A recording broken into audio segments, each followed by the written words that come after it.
akkamiin islaamummaan gara jimmaa akka dhufe qalbiidhaan na caqasaa nan dubbadhaatti dhufe seenaan yeroo dubbatu waa'ee diinii islaamaa abbaan gomol abbaa buuqaa limmuu akka seesisan seenarraa dubbatama gara limmuu akka seeniin hawaasnis ni fudhate amantaan islaamummaas bareechee babal'ate bara 18 duwwaa seenaan yeroo dubbatu abbaan gomol abbaa buuqaa diin akka babal'atu limmuuttis yoom dhaabbate amantaan islaamaa karaa Sheekh Abdul Hakimiin dhufeera gara Jimmaa amantaa babal'isuuf Sheekh Abdul Hakim dhufanii ajaja abbaa gomoliin Jimmatti ergamanii Sheekh Abdul Hakim dhufuun seenaa magaalaa Jimmaa qalbiidhaan na caqasaa waan isaan gochaa turan tartiibaan siniif hima.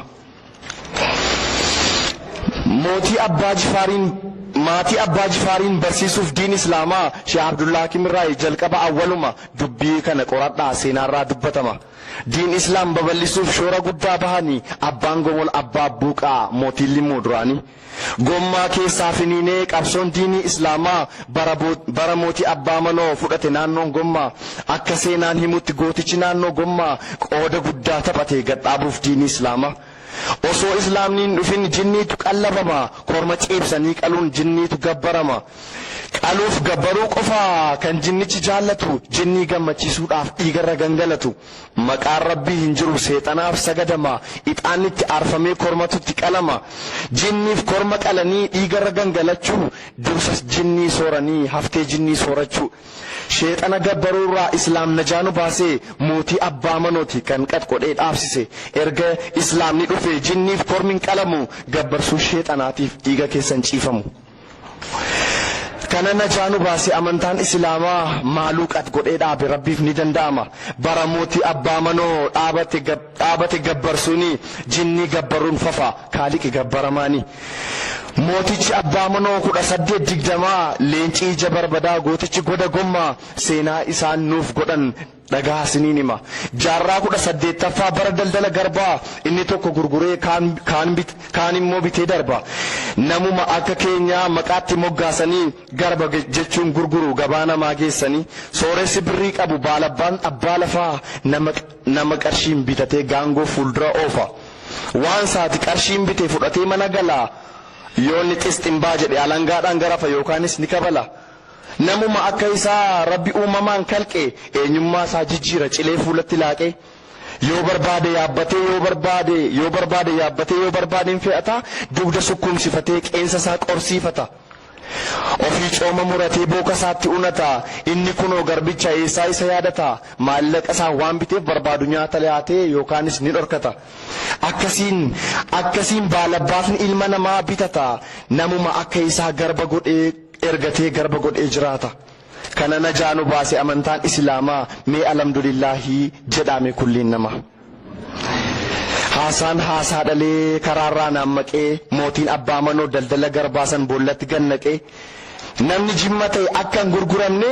maartireesaaf warqeen akkan geeddaramne qat gochuun kan dhaabe leenci mootii gommaa mootii abbaa manoo tokkicha akkuma daldala garbaatiif dhaabsisan gabbarsuu mootiin abbaa manoo jannata haa ciisu amantaan islaamaa salphaatti as hin geenye lafeetu itti cabee dhiigni dhangala'ee lubbuu kumaatamatu diin islaamaaf jecha aarsaa itti ta'e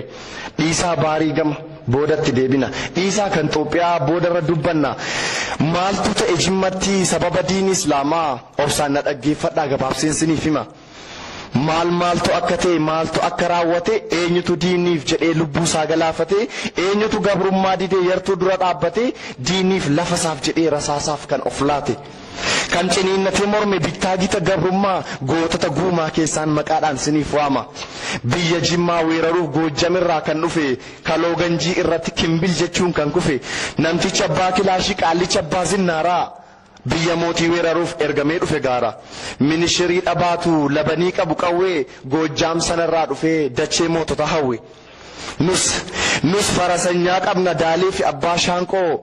leenca mudhii ribuu cinqii kuba qoonqoo rasaasa kilaashiif zinnaara yoo dhabnes rasaasa gootichi abbaa diggaa dabarsee yoom kenne dhaala abbaa isaa leenca goda guumaa kan nyaara bubbutu yartuu qe'ee dhufte kan mormarraa gatu waraana takla haymaanot kan qubbee nyaachise gadi galoof yartuu kan jilbaan deemsise shuree onchoo jennaan maqaan kan teessisu diggaa abbaa duulaa diinni loluuf miti ija isaan dandeessu goda guumaa keessaa qabna goota lolu yartuu qe'ee dhufte gorra'ee kan qalu goota goda guumaa akka dagaa doonee diina shishim godhee sabaaf kan waraane kan lubbuudhaan jiran akka sheetamaami leenca ija guutuu kan guddiste jimmi naabaanii abaadir diinaaf madaama golee mudhii isaa hidhatee kan saba isaaf lole silaallee baay'een kaasaa warra maqaanu tolchee warra gabrummaa loluun bittaa jalaa nu oolche ammas jabaa dhaqabna jabaa jimmi biqilchee kunuunsuudhaan kan biyyattiif gumaache erga du'een dubbadhu koo osoo jiruun faarsaa leenca jimmi biqilcha goota koo maqaa kaasaa urjii ummata islaamaa akka amaddiin jabalii hayyuu akka amaddiin yaa rabbi nuuf dabali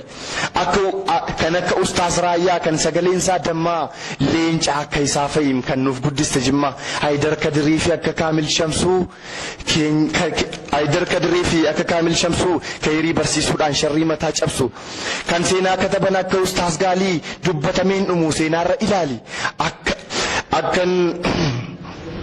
akkan jalqaba jedhe baay'ee dhaqabna hayyuu tokko waamuudhaaf guyyaan guutuun nan gayu umrii nuuf haa dheeressu nuuf kennee nuuf guddisee nuuf haa gammachiisu gaa jannataan qanansiise sagantaan har'aa kunis haa ta'u kan barakaa sagaleen koona duudee naaf rukutaa ka harkaa walaloo kootu muree asirrattan gabaabsaa tasayoon mucucaadhe rabbiif jecha na dhiisa assalaamu alaikum yaa ummata jimmaa alhamdulillahi qabna diini islaamni nageenya nuuf dhaama ittaa fayyadamnu arganneerra niimaa jedha assalaamu alaikum lollee lolchiisu taasumaan dandeenye akka diina lollee ofirraa qolachuu dadhabne garaa laafne buluun keenya diinaaf salphaa taane aannoleef calanqoorra tarraan bushooftutti raadii taane malmaallisaa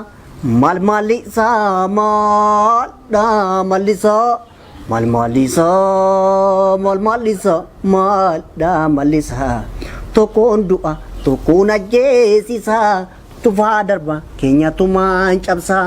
keenya malee sanumaa saneensa malmaalisa keenya malmaalisa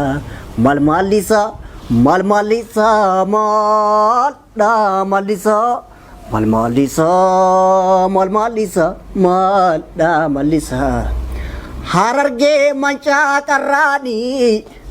harargee mancaa qarraani tulamni fardaleen jisee